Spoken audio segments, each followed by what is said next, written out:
U.S. payrolls marked down by most since 2009 in preliminary data could show for a softening market. U.S. job growth was probably far less robust in the year through March than previously reported, keeping pressure on the Federal Reserve to cut interest rates next month, which will be good for us homebuyers, right?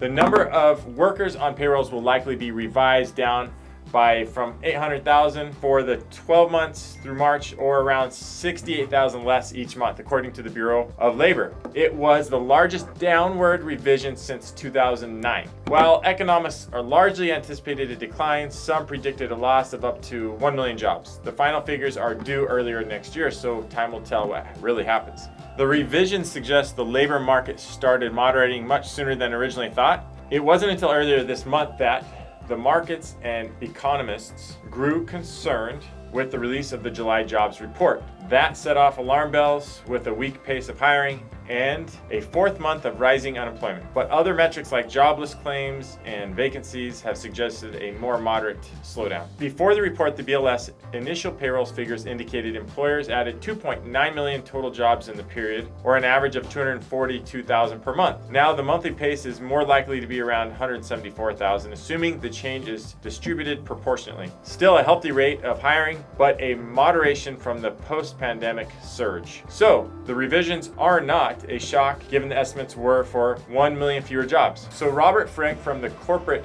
Economist with the Navy Federal Credit Union said in a note, "This doesn't challenge the idea we're still in an expansion, but it does signal we should expect monthly job growth to be more muted and put extra pressure on the Fed to cut rates," which we want as homebuyers. Treasuries edged higher after the data reinforced wagers the Fed will start cutting interest rates next month. Traders expect a quarter-point cut next month and are assigning a roughly 20% chance for a half-point reduction, which would be awesome.